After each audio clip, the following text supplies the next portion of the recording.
What's going on, guys? Welcome to episode 3 of the AuraPharm. Thank you guys for all your support. I'm here with my co-host Angel Vega and Jacob Vega. What's good? Hey. We are super excited for this episode. I had to push the episode back 1 week because Coachella was happening and I wanted to talk to you guys about more exciting things. I feel like there could be weeks where there's just not a lot of cool, exciting things that I really want to come on here and talk to you guys about. So at the end of the day, like it's supposed to be fun. I don't want you guys to come in here and be bored as hell, you know? If I hear Justin Bieber and any negative stuff, I'm crashing out. Beiberchella. Are you a newfound believer or like a born again believer? I think that's hella funny. Okay, so I'll be honest. When I was young, I used to talk hella mad shit about this kid, okay? You got to think about it. We're growing up in like the era where YouTube is new. He's one of the poster childs for it. And I also kind of grew up in the hood. So, you know, it was kind of like the music wouldn't vibe with the type of vibe that I was living in the lifestyle at the time. Bieber isn't considered a hood?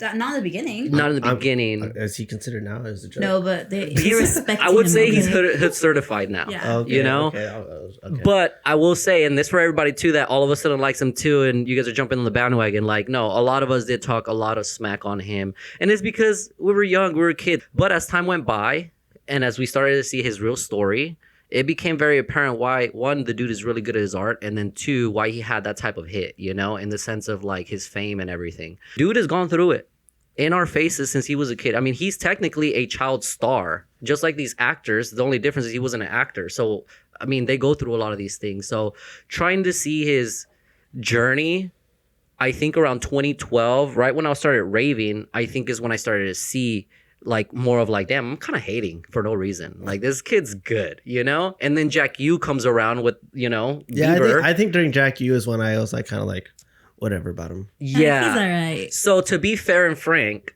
I was a hater in the beginning. I will be fair about it, but it was more of like the young kid type of like teenage, you know, feeling. And as I got older, I started to understand more. His music one is great. He has an amazing voice.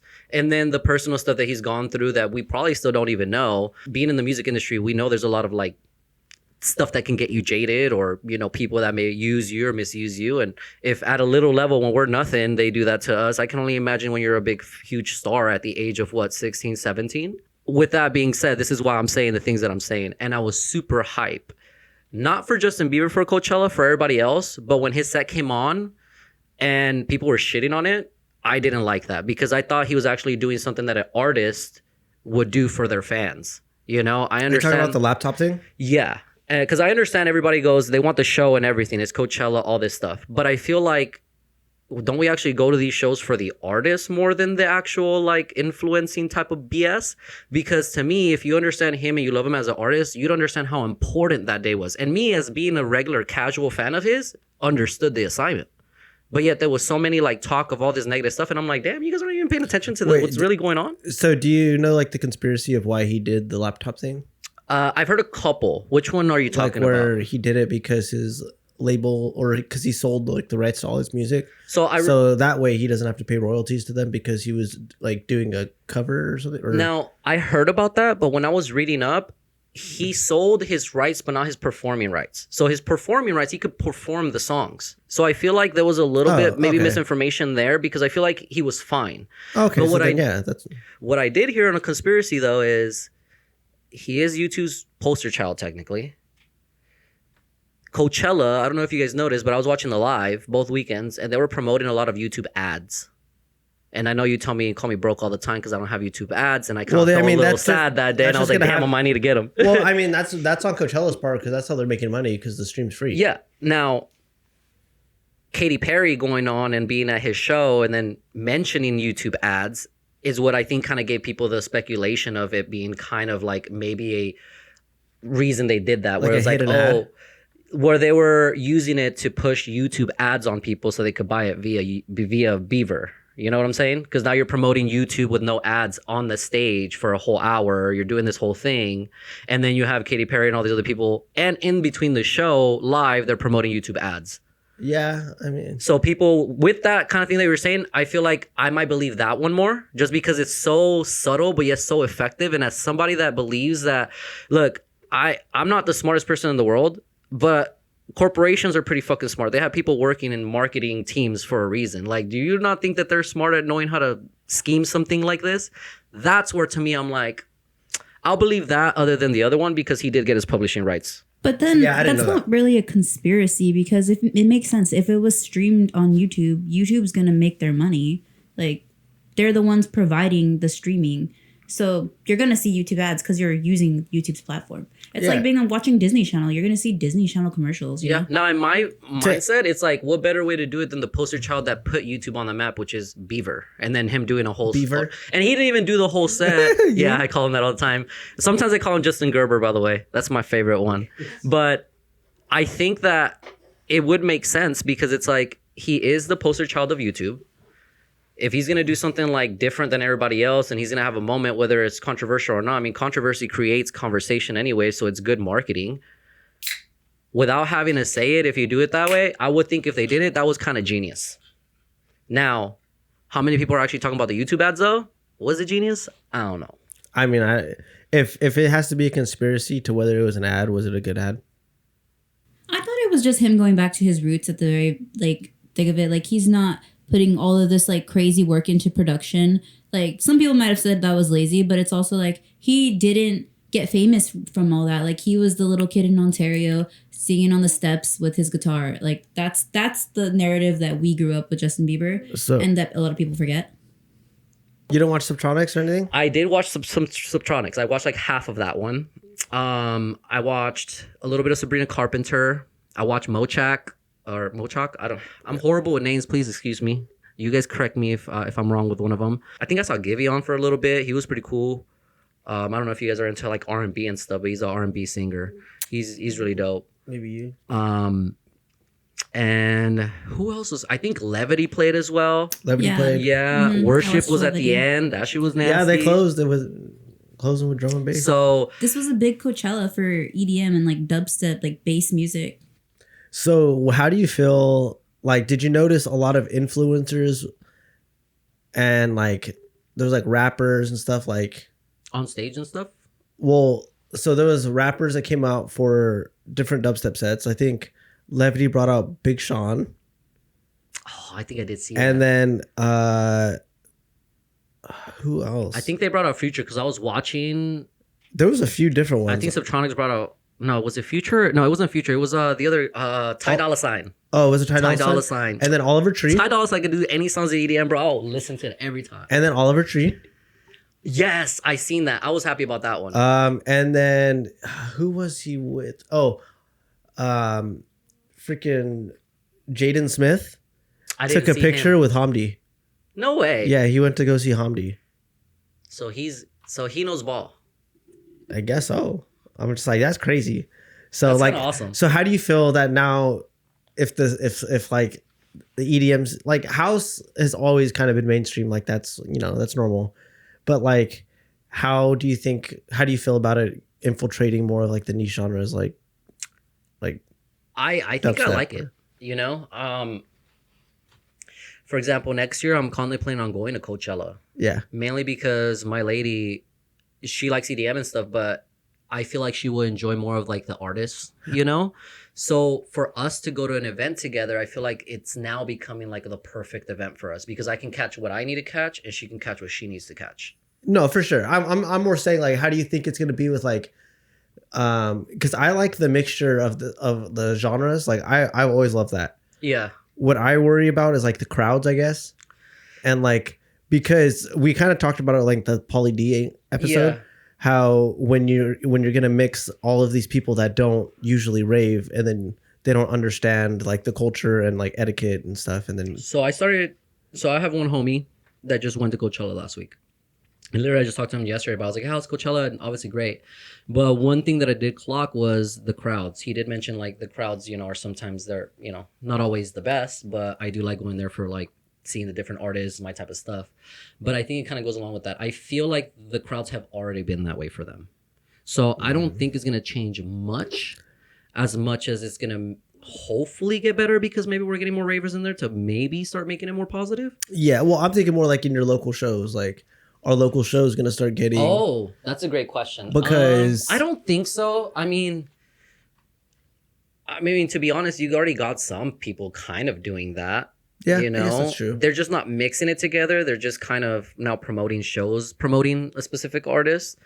And I think, there's pros and cons like we talked about last week, but I don't think it's going to be much, to be honest. I feel like if the crowd's already been at a certain place like that, us coming in there, or at least our crowd's coming in there, I don't think it should make it worse. I just feel like when you hear like obviously it doesn't happen all the time, but like it's more prone, I guess, at like rap shows that there's going to be like fights or like.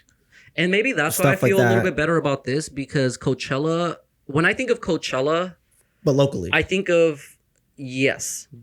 Now, if somebody does it locally, are we looking at them doing it locally with the mindset of how Coachella does it? Or No. I'm saying, so this sound is getting popular where rappers and like EDM is like fusing, like more than ever. So then say we're at, Rainbow Ballroom. Is this going to start attracting more, possibly a violent crowd if rappers and all of that scene is getting more heavily involved into that? It goes back to, I think, what we were talking about last night. I think I just kind of feel that same way where, it will. Now, because we're, at least in Fresno, we're so niche and I feel like we kind of already got there. I don't think it'll get worse. Yeah. I'd like to believe it won't get worse, but... Yeah, I feel like it's a great question. I think that's a great question. It's just because Fresno's so good. What do you guys think? Because in reality, you guys let us know. But I just don't think it could get any worse. I feel like they've already kind of infiltrated in the first place. And unless they make mixed shows, which I don't really see them do. I guess you're right. I get worried, I guess, because like what's been happening recently with like Art Hop and stuff like that. It's just like it's or real like stuff. Festivals even. Like I've heard a lot of festivals lately. There've been a lot more fights. I see a lot more fights now. Yeah, like it used to not be. That has nothing to do with like a certain community. I think that also just has to do with the fact that it is new, or it is now like popular to the masses, so it's just going to attract everybody. It's kind of like one of those things they talk about, and I don't like to put too much on this because I feel people get carried away with it, especially business owners. But it's like, let's say you got 10,000 people. You're telling me you're not going to have like a 10% of those 10,000 fucking people be kind of cuckoo? Yeah.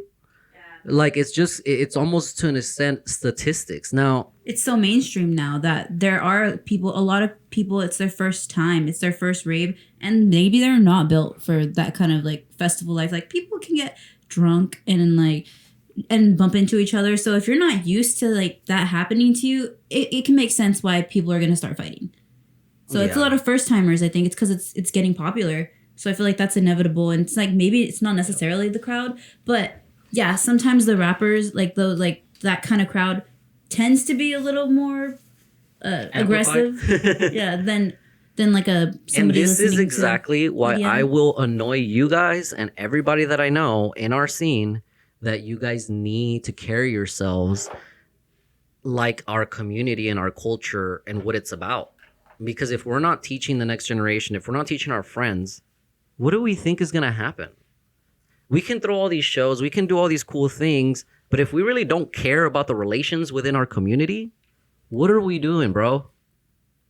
Are you just doing this because you just want to be nice, high, and famous and all this stuff? Or are you doing it because you actually want to contribute and be part and build this beautiful thing that the reality was built before any of us got here?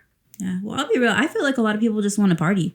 Like that's what looks fun when you look at a rave. Like people who are seeing raves on TikTok and stuff, they want to have fun. They look fun. And I think some people just don't know their limits. And I think that's probably what happens. And I got to give it up to my first rave fams and the people that I was with, because I was like that too, right? Closer. When I went to my first EDC, it was because my friends were graduating and they were going to go and they were having a trip. And they showed me the video of I think it was one of the first trailers in 2012 for EDC. You know? You're so lucky. I didn't know much. I didn't even know the Plur stuff.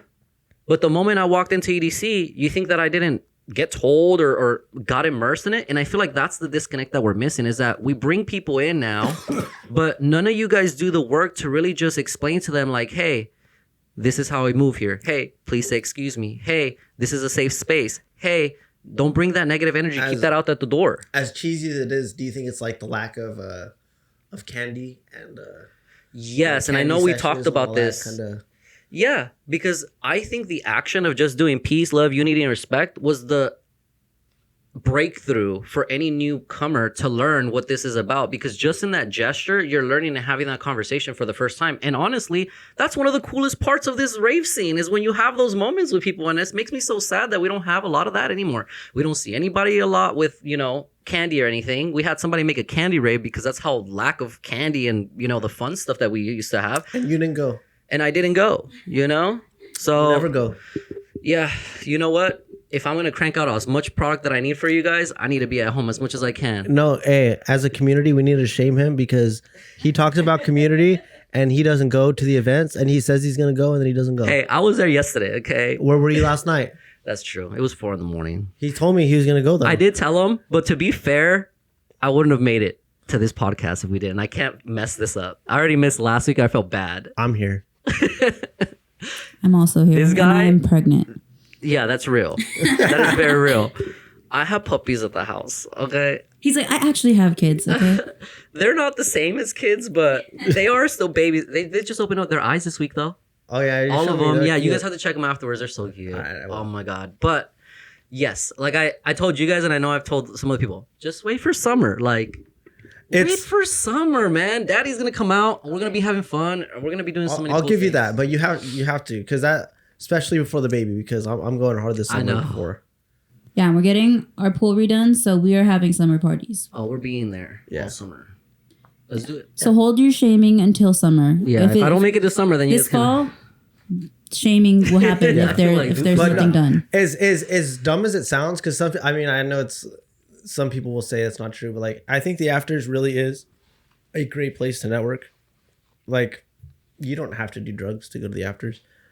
I drink a lot of caffeine. I drink a Mountain Dew. Yeah. She did drink a Mountain Dew yesterday to stay up. So Porchfest was a lot of fun. A little bit of drizzle, but shout out to Black Market Collective. They hit me up last week and they told me they had a spot for me. You know, first year going, it's a different vibe when you see people party hopping throughout town during the day. The crowd is also so spread out, so reading the room is a little bit interesting. Unless you have it packed, then it's a lot easier. But it does give you like this nice sense of challenge of like seeing where you're at with reading people and how you're moving the crowd in that type of environment, in that type of crowd. So that was a new experience for me, but it was amazing. The guys are super cool. They got really cool things coming up as well. And I hear they're working on some cool things that I might be involved in pretty soon. So I'll wait for them to release that and let you guys know. But I gotta say, I had a journey with Black Market Collective and we've came around together, and it's super dope to see artists that are actually doing this stuff just collab. And I gotta give it to them. But I know you had a show because you told me about this after like on the day. So how'd you get hit up for that one? I just asked. But Literally, you told me that they didn't have that show yet, right? It was kind of like no, they just yeah, I mean, you know how it is. So they'll just like put a mass invite out pretty much, and then I was just like, hey, is there any openings? And then they told me originally I was gonna play at 3, and then when I got there, or like before I got there, they're like, oh, we're gonna have to push you back a little bit. So I played at 4. But it honestly, it was crazy lit. Like, and I kind of figured it would be because we had Porchfest, and Porchfest was like bigger than ever. Yeah, this was a great Porch Fest. I think it's so cool that it's getting bigger every year, and I think it's really good for the community of Fresno. It's cool to see all the different genres out there. Like, there's more than just EDM out there. There's rock, there's jazz, there's hip hop. So much crazy stuff out there. Yeah, you just drive down, and it's so cool. Like, if you were to come into Fresno as like a foreigner, never been here, you would think, wow, this city has like so much going on. It just seemed like so alive, and you see so many people. I'm like, where are these people from? Like, who are these people? But it's super cool. I wish we could do it like if they did one like one every 6 months or like one every quarter. I think it'd be so cool because I think it does really good for Fresno.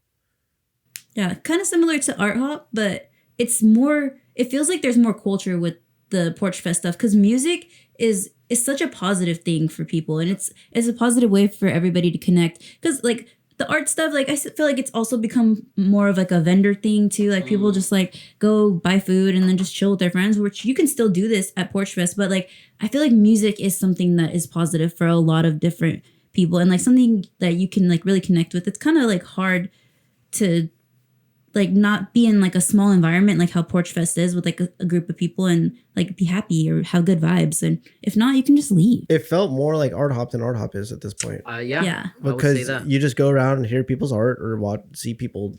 Like people were doing, like we went to Honey's, they had people like with the canvases and they were actually like painting. Oh, that's dope. Well, I the missed sets were stopping by going and over there. stuff. Yeah. So like that stuff was cool. Everyone has their, and then yeah, like there's vendors. So you could buy your food, sit in the, then you can have your dogs, families, a lot of families. Yeah, I really liked it, and it was my first year going. I didn't go the last few years, so I didn't really know what to expect.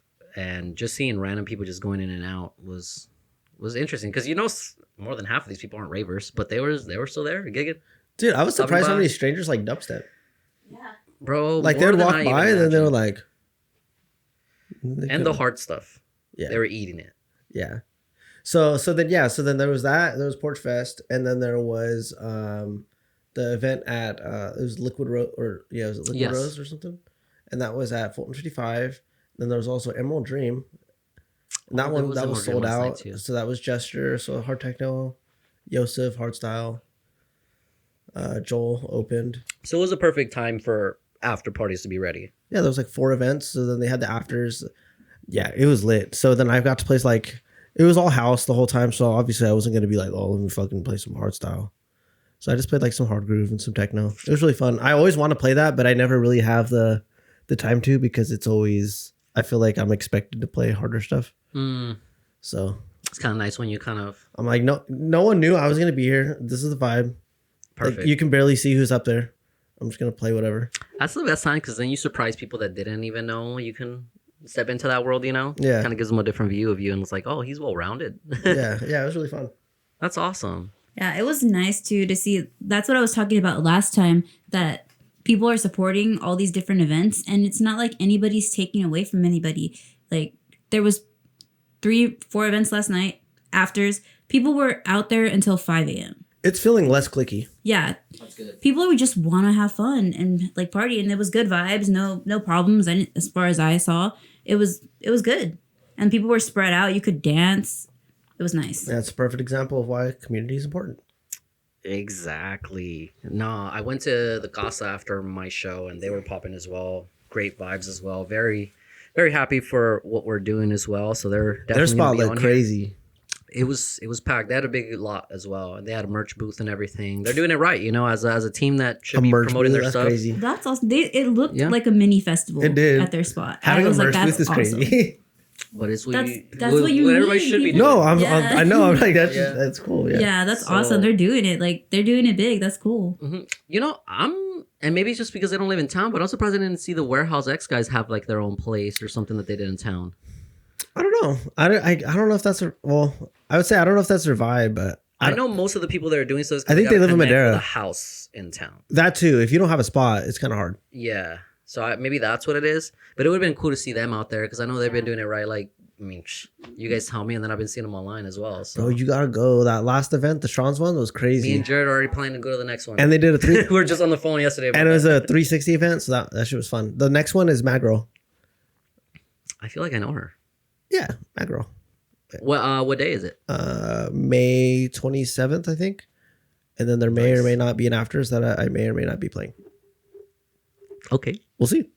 let's go. I mean, And we're that's it. almost- That's if everything goes well. And we're basically at summer by then, so Yeah. God willing, we're good. So I did start working on a new track too. Got this one out, and honestly, I need to take the rust off of that. I feel like that's what this song kind of did, just to show me where I'm at. Bro, the new ones I'm working on, I got to get you working on some hard groove. beautiful. I'm down. I'm gonna be working on a track with Don't Cop too. He just I would talk to him yesterday, and he was The should goat. make a song, and I'm like, you know what? I think I could vibe with you. I seen what you did with Vega, so You think?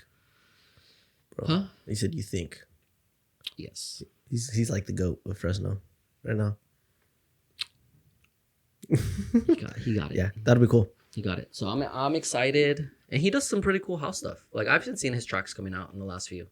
So Yeah, I actually genuinely really like his music. and he has really great energy. So we'll have one of those coming soon. So we'll link up. Homie just got a new Moog board. He showed me yesterday. He was so hype, and I saw was that hyped for him too. bro. Yeah.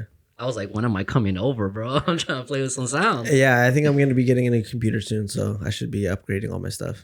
Speaking of which, I'm glad you brought that up. Bro, I did what you shouldn't do, but I had to take that plunge. I updated my computer. None of my projects are messed up. All my plugins are good. Everything is spot on perfect.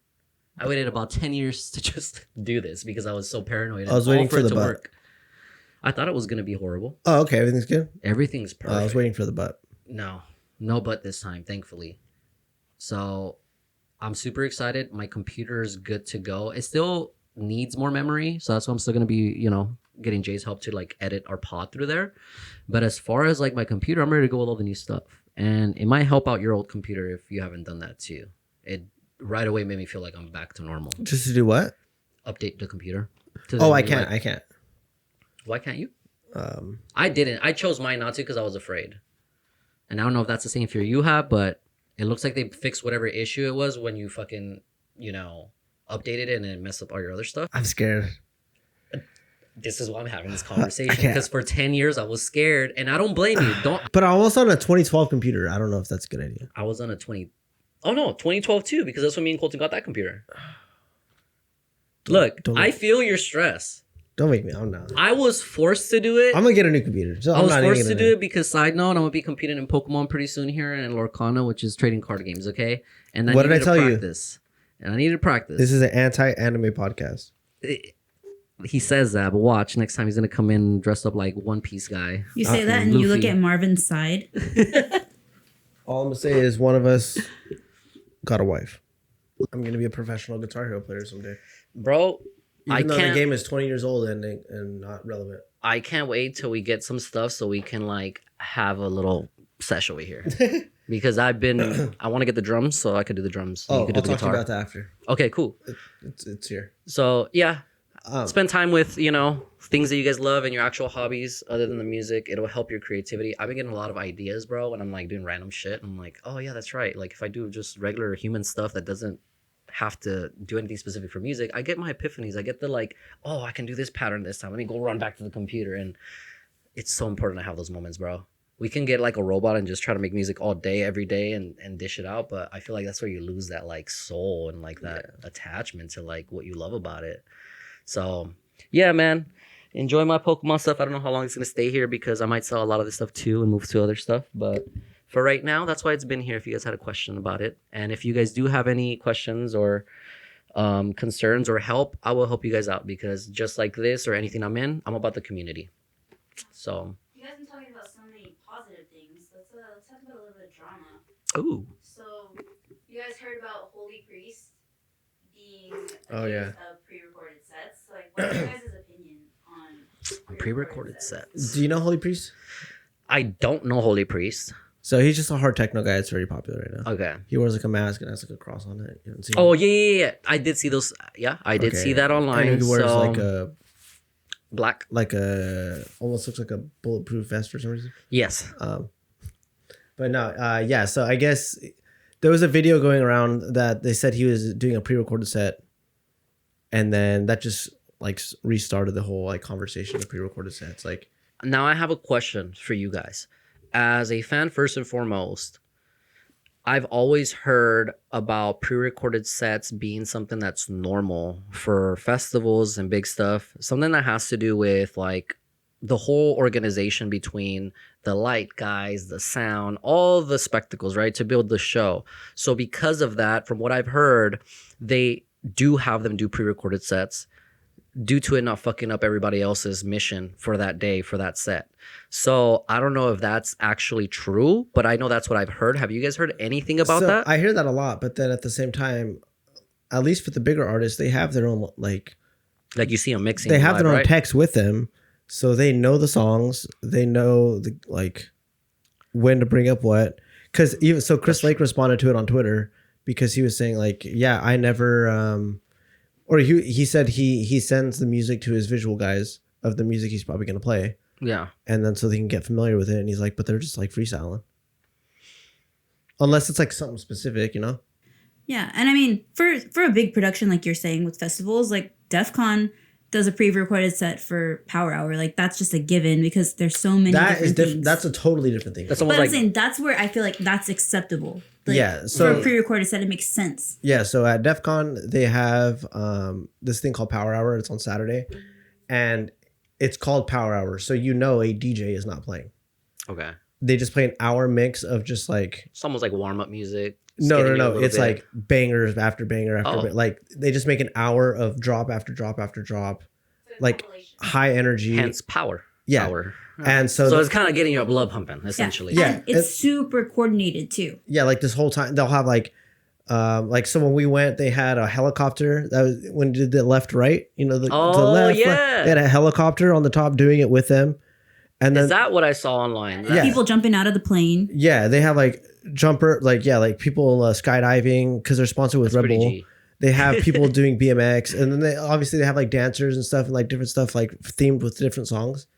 So it's all coordinated. So in those instances, yeah, obviously it's pre-recorded.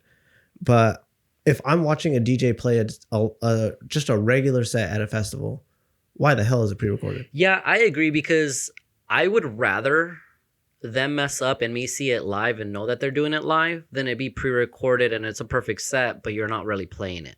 You have a You know? you have a VJ. He could just like Okay, here's the thing that I do know about that side, okay? Because I see Jay, he does lasers now. So I'm somewhat behind now seeing what they're doing.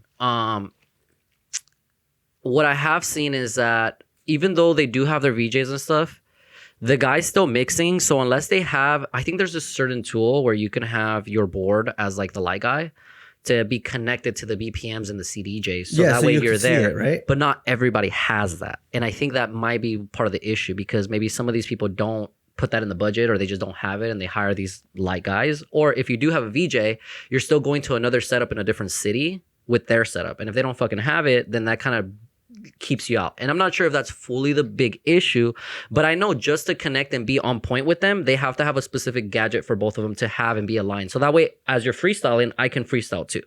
But okay, at that point though, why don't they just plan their set? And I think that's where the pre-recorded says. Now you plan your sets pre-recorded, you just send it to him, then you just don't even have to do anything because it's already done. Yeah, but why you not can't do- mess up his thing because if you do, let's say they do have your set. If I'm on the fly live and I am playing and it's not pre-recorded, what if I do a different mix out or a different transition that he didn't know? He won't know how to do that on the fly. Does that make sense? I guess, but if you're that big of an artist with that kind of stuff, you would have your visual. I think it has to do with the technology stuff. I would just think he'd be like, oh, I noticed that this song is not ready yet. Or he's mixing it differently. Okay, let me not trigger this visual until like 8 more bars because I noticed it's different. You know what we're going to need? We're going to need a visual guy that is an expert on this podcast Yeah. to let us know. Because that will be really cool to like learn. Yeah, you know? because like obviously it's not gonna be perfect, but I'm like if they're professionals. Yeah, because you have a great point with that. Like, I feel like maybe there's something that we don't know in that area that maybe that's why that's happening. Because that's why I mentioned the other thing is I'm like, maybe it might be a gadget or something that maybe they just don't have it. They could have the video guy and everything, but maybe it's that. But maybe it could be something completely different that we don't even know. I'm just thinking if you're that big, the technology you should have the technology there, and if you're not that big, then why are you pre-recording? Fair points. Yeah. I mean, I'm not a fan of pre-recorded sets, you know? And I was just thinking about it in the last couple of sets too, because I think I found myself doing things that a lot of other DJs don't do or won't want to do. And I'm okay with it. Like I'll take control in my own way on stage, you know? Which means I'm mixing a little bit different than most people. And it's noticeable. But I'd rather you guys notice me doing the transition and doing this crazy stuff than you guys just see me doing nothing or nothing really exciting. Because nowadays people do watch the DJs, right? We talk about this stuff. We're like, oh, why are we always just watching DJs? Why don't we just look at the circle? Well, if they're watching us up there, give them a show to that. You know, like, I'm not going to lie about turning knobs, but like, if I am, I'm going to fucking show you what I'm doing. And a lot of the times I am doing a lot of things at the same time. But it looks more fun when you're actually moving through the board than when you're just like standing there and just like, Yeah. you know what I'm saying? So I don't know where I got into this tangent, but I think that it's more important to not do pre-recorded sets and show the people that you're mixing live. Yeah, it's just weird. I'm like, unless it's a huge festival, I don't understand the point of a pre-recorded. I agree. Now, how did this guy? Where did all this stuff stem from? Like, where did he get? It was just a video from behind and then recording. But I don't know. I'm kind of on the fence because you do see 2 channels playing, but it does look like he has one long ass track playing. But I don't know. I don't have a strong opinion on him specifically, but I have a strong opinion on, I think, pre-recorded sets 95% of the time are unnecessary unless it is a huge festival for a very, very specific coordinated set. And even then, it almost takes it away because it's like, even if it's that special, you should be able to coordinate yourself to do something. Yeah, like it's, yeah. I mean, let's be honest. You're professionals. Let's be honest. In the professional world, entertainment and music, you have artists and pop artists that are dancing up there singing. You're telling me that a DJ can't do something up there? Yeah, what are you doing? Like you can't just trigger it at the right time? Like I as a DJ, I always say anyone literally can DJ. It does not take talent to DJ. It takes talent to read a room and to be a very good DJ. But it's not song selector, if anything. Yes, but it does not take talent to to know this at this point. Press play at this point. Yeah, learning the mechanics is a pretty small. Like if someone sat with you for a day and was like, all right, at this point, press play here, and then you're gonna bring the song, press play there. You could play a set. Yeah. Especially now with the technology we have, because back then you didn't have the waveforms where you could just align it. Yeah. You had to actually use your ears. Nowadays you don't have to do that. Yeah, but I mean, obviously, you can tell who phones it in and who like really is passionate when they're performing. But like, yeah, that's a different discussion. But that's why, like, stuff like this, it's like, if you do it, like, just know the consequences, I guess, because you're going to get this type of heat if you get caught doing it, you know? So, I would say, like, going back to him, like what Marvin said, how you'd rather see the DJ, like, mess up. When we saw Skrillex for the first time, he had a terrible time. He could not figure out those CDJs. It went into emergency loop for like 10 minutes. Oh, that was the one. I think that was around the area when we started realizing he didn't know how to DJ yet, right? Well, no, he came back. It was his comeback. This was his comeback. He was, yeah, because I used to think he was an awful DJ back in the day. But that was when he was using the trigger finger thing and whatever. And like, he would do weird transitions. That's sometimes. I think when I heard all the like shit talking on him DJing. Yeah, but when we saw him come back, or it was like, yeah, kind of his comeback, and it was 2022, 23. Oh, this is early. This is recent. 22, yeah. This was our first time seeing him, and it was at Second Sky, Port Robinson's festival. So then he, it went into emergency loop, and so for like 10 minutes he could not get out of it. And like he was trying to figure it out. They came up and I think they switched out the CDJs. And then, he kept like playing the drop and then it played for a little bit and then it would go back to the beginning. Oh. And then so he ended up just mixing it to a different song. He's like, it's whatever. He's like, get over this. Yeah. So he get out of this shit right now. Yeah, no. Yeah. Because finally it started playing and then it dropped for like 4 bars and then went back to the. Oh no! Yeah. The blue balls you guys got. Yeah, it was crazy. But the crowd was with him. Like you could feel everybody like hoping for him because even everybody like cheered when we thought it was going, and then it just messed up. And I gotta say, shout out to all the fans that are out there that understand the assignment in those moments because I've been there. I don't know if you've been there, but I've been on stage where there might be a little bit, and they see you get back on track, and you hear the cheers, and they're like, "Yeah!" And I love you, people. Thank you, dude. I was playing Vinny's, and I remember I finally I was like, oh, I got this place bumping. And then I queued into the wrong side. I brought the song on the wrong side. And then it just like stopped. But then thankfully I had already had it on the other song on a good spot. So then I just, I was able to drop in. And honestly, that's the key, you know? And I think I learned this when I used to compete in dancing in high school and stuff, where it's like, you can't stop. If you fuck up, that's what my instructor told me. Like, if you mess up, do not pause, don't stop. Just keep going to the next step, you know? I just kind of laughed and pressed play and then you gotta kept recover. going. Yes, because the longer you take, the more that F up is actually going to be a F up, you know? And if you don't, the people usually ride for you and they just get back on train, you know? And it's the best way you could go about it. Yeah. Don't ever stop. So if you guys ever have that, don't stop. Just go to the next one. Yeah. You're good. You're good, I promise. So anyways, I guess this is kind of off topic, but I was talking to my friend about it. So how do you feel about so when DJs will show up so if you're booked for a show and you only show up for your set and then you leave? Yeah, I usually don't like that. I don't even like doing that myself.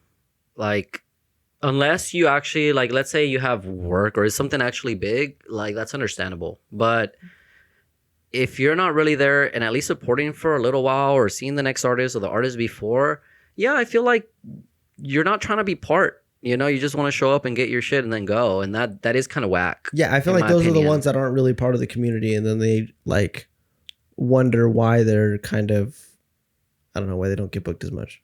Yeah. Nope, I agree. You have to give people time, and I think I learned this too with like our journey, like as artists. I feel like I give a lot of my success to me spending time with the people from the beginning. Like, and you guys know this.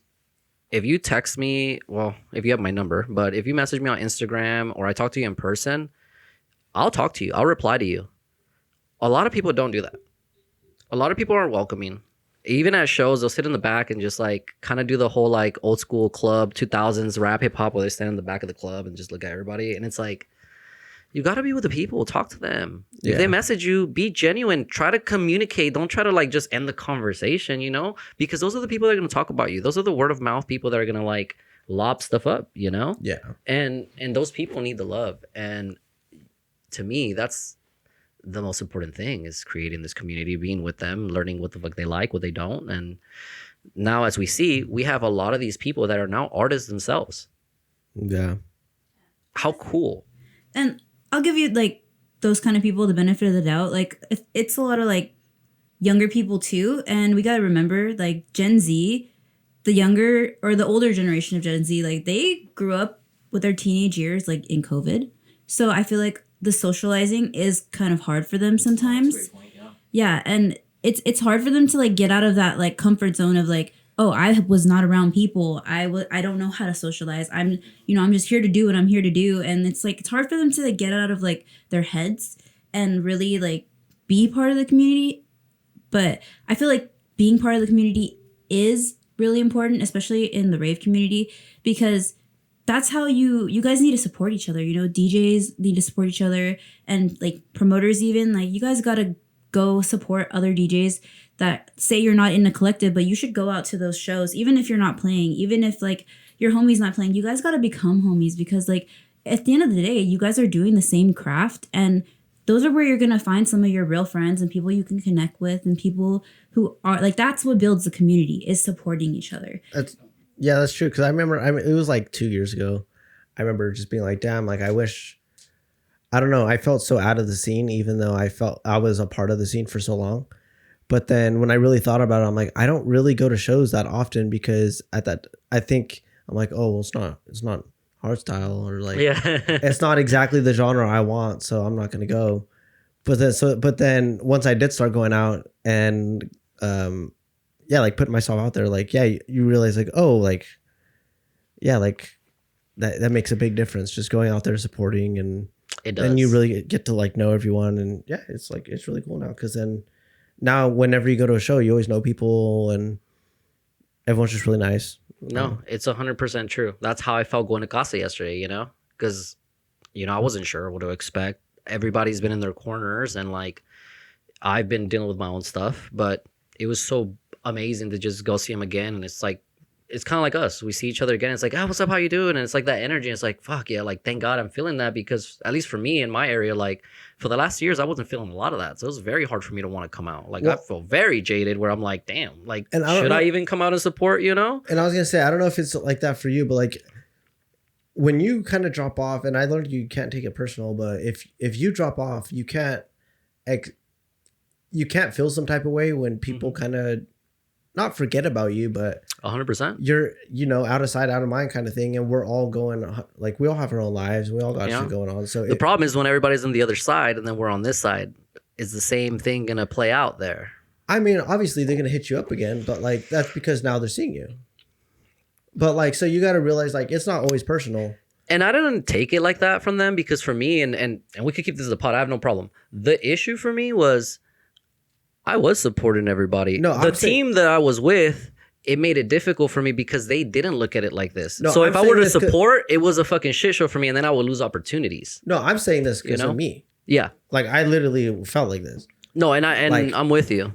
And then I realized, like, oh, you know, like, why would people book me if they don't? I'm not like really active online. Yeah. I just expect them to remember, like, oh, he played a good set like a year ago when I saw him. Yeah. Like, hey, what if you go out there and like support and go like talk to them and meet them, or not meet them, but like go out, hang out with them, and then they'll be like, oh yeah, like we got like a slide here or whatever. Like, yeah, I don't know, because I've talked to other people where they kind of like had life stuff going on, so they got out of the scene. Yeah, and then like, yeah, everyone just kind of forgot about me. Like, well, I'm like, it's not that they forgot about you. It's just other people are active. And my take is different because in my experience, I've never left, and if anything, I've lobbed up a lot of opportunities, even when like I wasn't necessarily pushing in the sense of like forcing that. It was just natural networking, But when the reciprocation doesn't come, it also kind of hits you hard though, where it's like, fuck, like when I'm now in need, or maybe even not in need, and I see some cool stuff, like I don't think about me. No, for sure. But and I think those are the things that for me, it hurt me because it's like, well, I know I'm very active. I know I'm very communicative.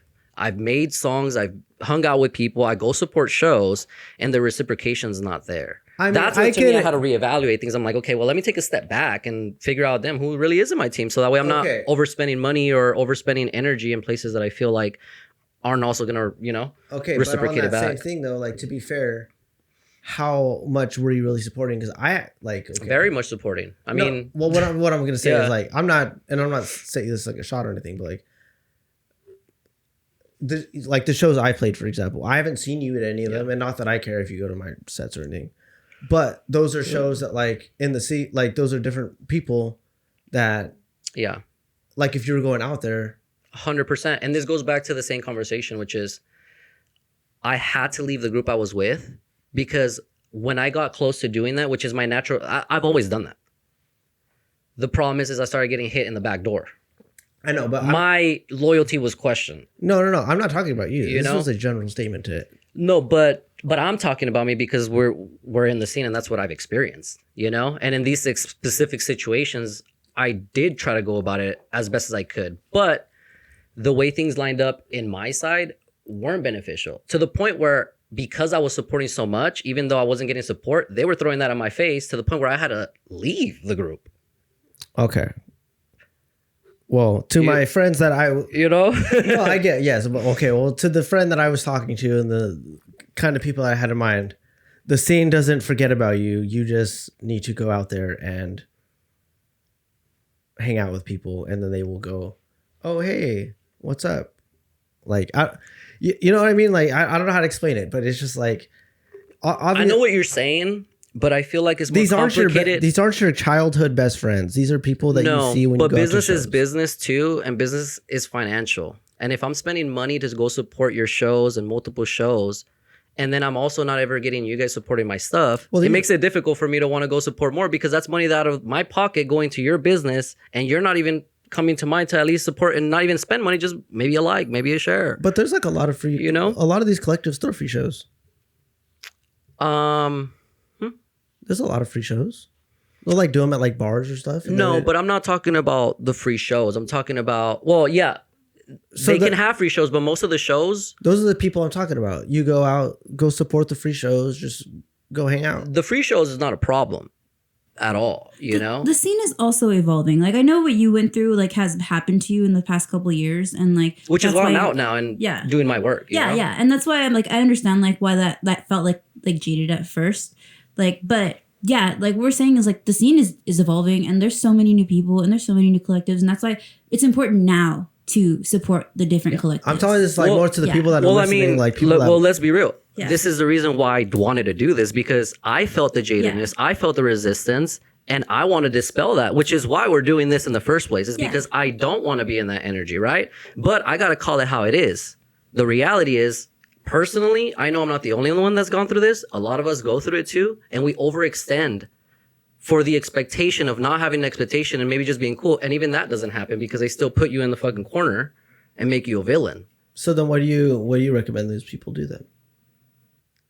Be around motherfuckers like us or people that in your area believe in you. So that's what I'm saying. With like, them. Go out and go to shows and go support. Exactly. Now, in that 2-year span, or even if you deal with it, you still have to figure out, maybe let me go in this angle. You don't have to work with everybody in business. There's good business actors and there's bad business actors.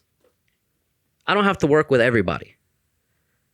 But I need to make sure who are the good actors. And that's going to take time, because before, what I used to do is just support blindly. Now I don't do that, and I'm very aware. So if I go support you, it's because I go support you because I understand that you're putting in the work and stuff, not just because of I just want to network. Because that's another thing I learned. Yeah, you can network, but you can network with everybody. You're going to get shitty people. Is that really who you want to work with? But you didn't do the job to like vet these people that you wanted to be around with as well. Well, you just don't work with them. I agree. But in the beginning, when we were so young, we didn't know that. I had to learn it the hard way. But now that I'm here, it's like, oh, well, now I got to be selective. Now I got to be selective where I go, because my money can't go everywhere at once too. I got to pay for stuff for here, the music, personal life, all those things. And that adds up. And as much as you don't want to make it personal, it is personal. We're all putting our fucking hard sweat and tears into these things. And at the very least, if you can't do those little things, I think when you're doing, and I know how hard it is for yourself, that's why I go out to people to support them, because I know it's hard to do these things. So for them, I would just say stick around people, like you're saying, that are doing this, and that's it. And it's going to take some time. Yeah. Yeah, I think things have changed too, though. Like, I do remember having that experience as well, as being like a young promoter when I was 18, 19 years old. And I remember I was promoting for everybody at the time. There was like maybe like 3 or 4 groups of people that were throwing events, and I was promoting for everybody. Like, I just love to go to events, and I just love to be out there. And I remember one promoter Get closer to the mic. I remember one promoter telling me that, oh, hey, yeah, I need to talk to you. I can't have you be promoting all for everybody, so you need to pick one. And at the time, like, I was only 18, and I was scared, and I was like, wait, what? You're just trying to be cool with them and like get in. And it was free tickets. Yeah, I mean, getting free tickets, yeah, I wanted to get into everything free and, like, have a good time. And it was fun. Like, you get the perks of, like, you know, being the person that all my friends get my tickets from. But, yeah, and I remember, like, believing them at the time because, like, I didn't know any better. And nobody told me, like, you don't need to pick and choose. So I remember, like, telling all of the people that I promoted for that I didn't want to promote for them anymore because, you know, it got overwhelming, to be honest, because of all the like stuff I was doing. And then I also felt like in a way like I had to give loyalty to like the first people that I promoted for.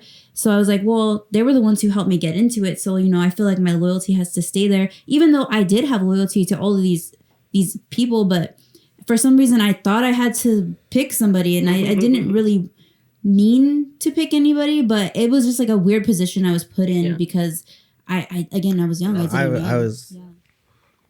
know. I was kind of on the other end of that, I feel like, because I was just saying, whether you agree or disagree with people, like, I think for the betterment of what I love electronic music, and I love doing what I do.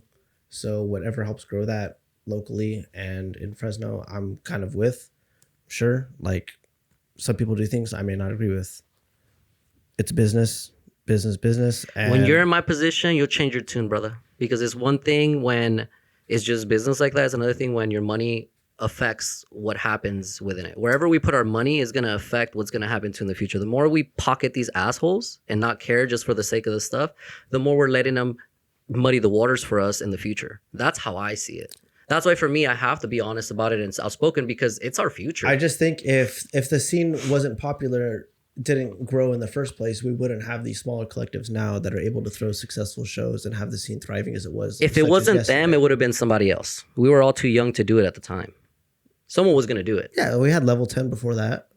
I agree, but they were actually the ones that, if I'm honest, they were actually doing it right with the right intention. And everybody else that was more about business and not necessarily culture-wise jumped on, and they're reaping the benefits. And I can give them some credit for getting the scene to where it's at, but I'm not going to give you the full credit of like, yeah, it's because of you. No, it's because of the fan and the people that actually care about the community that care enough to show up to this. No, and they don't know half the stuff that goes on behind the closed doors. No, it's not because of them. It's because of all the artists that have made music that has resonated. I agree with you.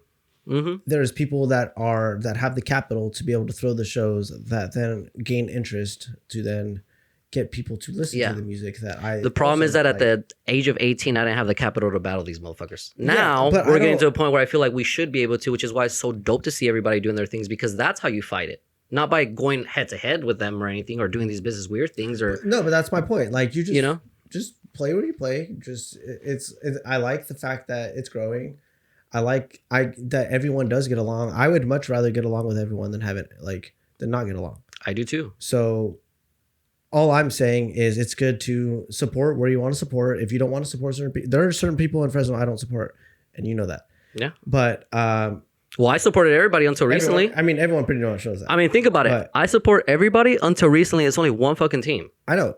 It's not like I just fucking left for just being a, you know, a little emotional bitch. Like, well, I'll say too this. Like, I remember when I first started promoting. My friend Reggie, he's the one who helped me get into promoting, and he told me the ins and outs a little bit because he was a promoter, and he was like, hey, you know, like if you work for this group, you know, just be wary of this. He never told me like not to work with them or like whatever to do. It's like everyone can do what they want to do. Everyone can see what they know. Like they can see what's happening and they can make their own decisions. Like, you know, just be wary. Like at the end of the day, like they're going to exist and we can all coexist. My job as an artist and as a human being is to be real as fuck with you guys about my experience. And this is my experience. You know, at the end of the day, I'm not the only one that's dealt with this. And I have a job to do here as a human being, and is to make sure that, hey, if I've gone through this, we talk about it, we let them know, hey, we see it, you're not alone, okay, we're good. It's not about harping on it or anything like that. I'm pretty sure you guys know where I stand and where we're at, you know? But we have a voice is very important, and other people don't have voices. So for me, that's why it's so important when I mention or go through these little tangents, is because, bro, it gets hard. Yeah, no, for sure. It gets hard, and other people have it easier than us. I mean, I think it's going to be even easier now because of social media. They don't really need promoters. That, and I feel like we've done our work since we started, and we never stopped. I don't know. I don't give myself credit for anything. I just play shows. I mean, however you want to work through your feelings, sir, I'm with you. I don't know. I believe in you more than you think. I appreciate that. I'm just like, I don't know. I just play music, bro. I just press play and put the Q button on time. You know? And then move the jog wheel to change the BPM a little bit. But at the end of the day, community is important. And I'm glad we're all like here on the same page and we're doing this. And I think it's a positive thing for the community. And I know we all have our pasts and experiences, and that's what makes us us. Mm-hmm. But I think what's happening now is positive. And it's good. I just love that the thing I've been obsessed with since like 2008 is popular. Yeah. And I love I'm it. So happy We're in the second golden era. I will say it again. Like, just like, it's great. Like, I know you probably got to experience it a little bit because like it was already popping and then it kind of died down again. Yeah. But like, I feel like I died down with it and then now I'm coming back up with it again. It's such a nice. trip. Yeah. No, like, look, I feel like everything happens for a reason, you know? Like, I'm never gonna... Especially if I'm going to be on camera and talking to you guys about my feelings and stuff, is like I compartmentalize things, you know? So we had to go through the things we had to go through. But now we're in a new place, and not just us, but seeing all the other collectives too be cool, and everybody's just lobbing. Everybody's just trying to work, just ready. That is what we've been missing. Yeah, like those shows at Fulham 55.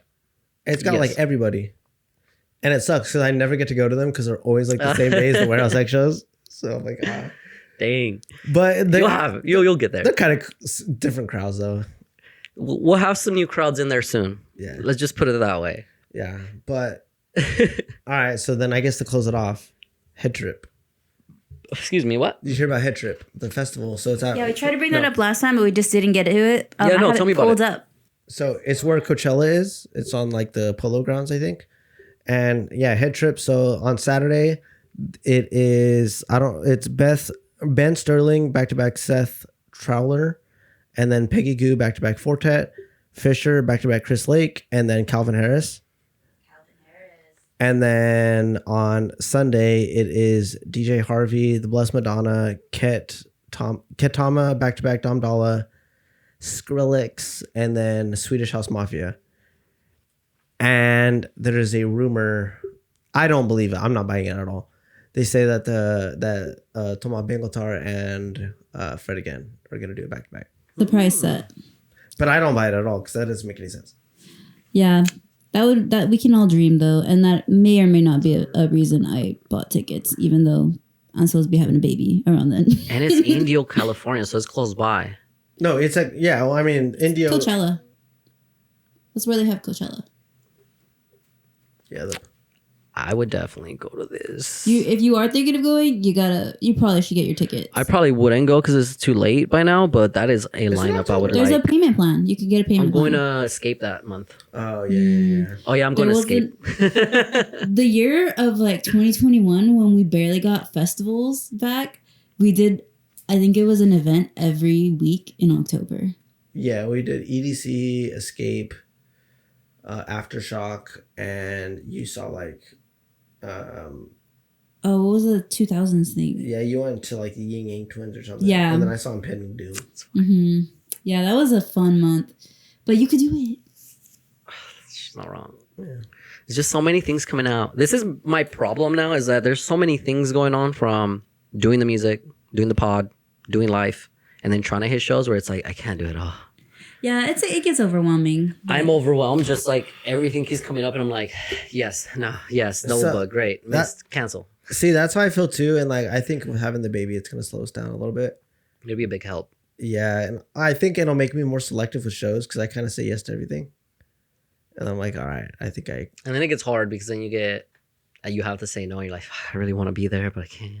Yeah, for instance, I think it was last year, Jacob was like, nobody's booking me. It's summer and no one's booking me. And then so he just started saying yes to everybody. And then there was this month, like 2 months, he just had something Straight like shows. every week. Every show, I had at least one show.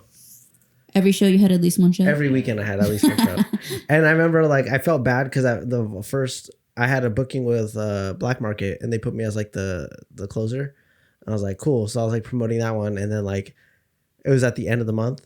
And then I ended up getting like 3 shows before that. And I'm like, I'm so sorry. I feel like I'm overwhelmed. I felt like that was wrong. I was like, oh, you like booked me to like essentially headline this thing. And then I like took like 3 other shows to where like if anyone was going to see me at this, they'll go to that. I see what you're saying. Yeah. But also these promoters I've been trying to like work with forever, and they all finally hit me up. So I'm like, I don't want to tell them no. It's all good. It was all good. And see, and that goes back to the community now. You can go, you can play a bunch of shows. People are going to shows. People are supporting. Yeah, they usually don't care. You can play like 2 different promoters in the same weekend. They don't care anymore. It's amazing. I think that lineup is just going to be so sick. Did you watch the Fred Again back-to-back with Tamal? No. You got to watch it. What a poser. Really? You're a poser. Well, I mean, I'm not a... After I heard he's a Nepo baby, I'm not a big fan anymore. So because he's a Nepo baby, his talent is now disregarded. Yeah. Yeah, for sure. We don't fuck with Nepo babies. So let's say one of us makes it big, and then we have a child, and they have all the resources because we were able to give it to them. Yep. That makes it not Gotta okay. grow up in the hood now and fucking work your way up. No, I'm just kidding. No, I still fuck with Fred again. I do love him. He got me through the pandemic, so I will never hate Fred again. Okay, Yeah, no. I don't mean to insult you if this is an insulting question, but do you not know who Tamal Bengaltar is? Actually, that was the next thing I was gonna say. Is I actually don't know who that is. Oh, you're gonna change. And who is Ketama? Do you guys know who that is too? The guy on the right of this pop. Really? Yes. Sir. Show the camera. Oh, did you say Thomas Benglatar? It's Tamal. He's French. See, this is why, because in my head, I heard Thomas, but you said Tomas. Tamal Bengaltar. Yeah.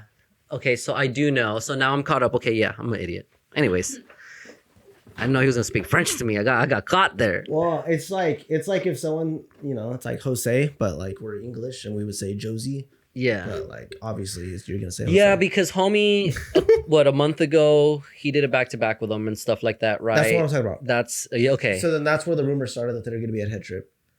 Okay. So basically, Daft Punk at Head Trip. Because you haven't heard the set, because the set is phenomenal. I heard a part of it, but I didn't hear the whole thing though. It's amazing. Yeah, you have to. Like there's just edits on edits. How do you guys feel about people rage baiting on the comments about something along the lines of they didn't like that Thomas was there doing that stuff because Guy wasn't there? No, I think it was more like along the lines of like, I don't know if because Fred again was a problem or because he brought him on to play, but he didn't really play his shit. I don't know. There was some weird stuff going around with they didn't like them playing together. It just sounds like they want to complain because it was amazing. I probably should have mentioned it and remember what the fuck they were talking about because I'm probably butchering it. I felt like they had some of a point. I don't know if it wasn't the Nepo baby for Fred again. I think it was more just they just didn't like it. And I don't think it's because the other guy wasn't there. Something about the music with it. It had to do with maybe just not hearing enough of it. Enough of Fred? They must have not heard enough of the set. Yeah. Enough of Daft Punk. No, they played the hits, bro. I mean, but it wasn't a Daft Punk set, so Yeah. why did they play a whole Daft Punk set? Yeah. And I think that's what people were expecting, a Daft Punk. But it was a special guest also. Like, you don't expect the special guest to, like, have their whole... Exactly, but also if you book... okay, this is a terrible analogy, I guess. It's the only one I can think of right now. But, like, if you book Beyonce, is she supposed to play Destiny's Child?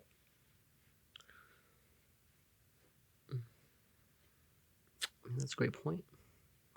Like, he has his own music.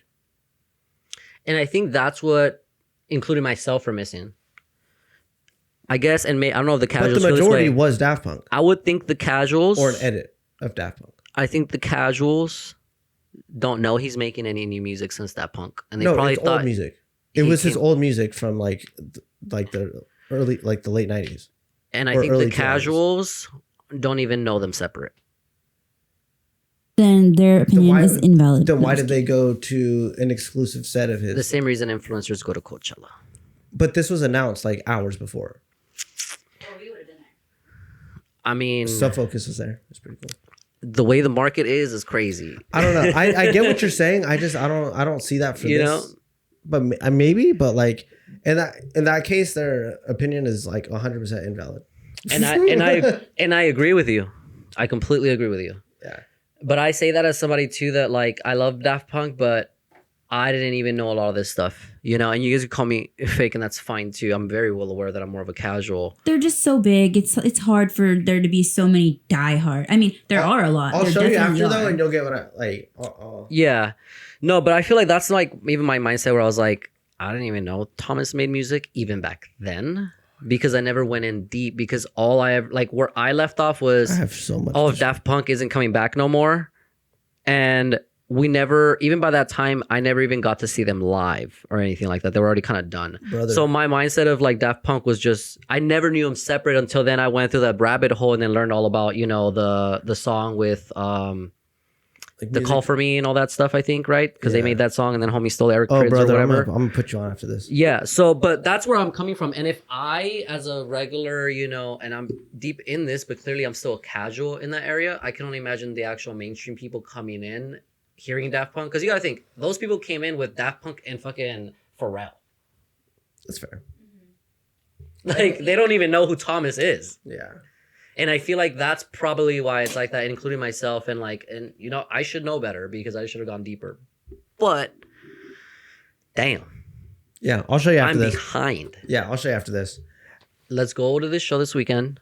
Summer's here, so 100%. I feel a lot better music-wise, releasing-wise. Things are coming out, so I feel good to come out now. You know, I got really good energy yesterday. Oh, the I've been closet? getting good energy from you guys, and that's what helped me kind of feel comfortable with everybody. But the community is very like pro everything, not just that we're doing, but what, like you guys said, everybody's kind of growing and collabing. So that has made my anxiety feel way less. So I'm super excited to just go out and just hang out with everybody again and just continue to rebuild, you know, all these, not rebuild, just build these relationships we never really got to fully build the right way. And I'd say whenever you guys are ready, this is open. We'll have guests soon. episode 5 we should have a guest. Yeah. Okay. So we'll have this episode, one more episode. And then the 5th one, we'll get a guest in here. Yeah. He's a world touring artist. We can't announce who it is yet.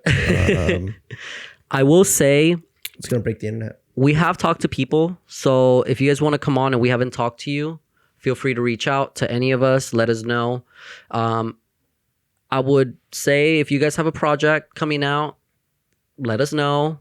Maybe we could coordinate something so it could release around then. We just want to make sure we push everybody's projects up along with ours and do it at a rightly timed manner because time is of the essence when we're releasing stuff.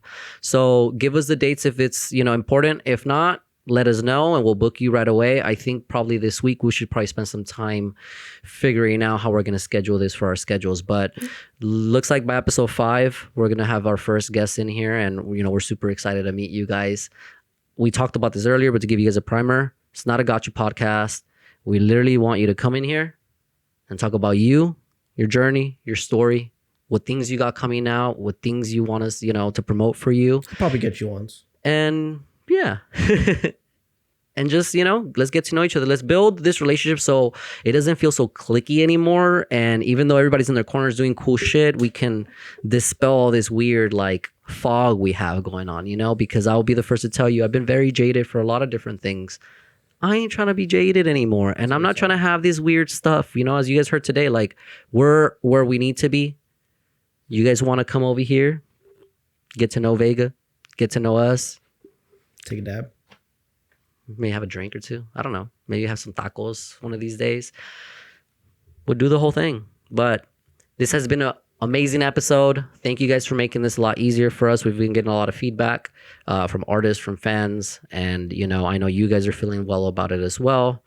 As always, please like, share, comment, subscribe. And we'll see you soon. Hit the bell as well. Ding. Yeah.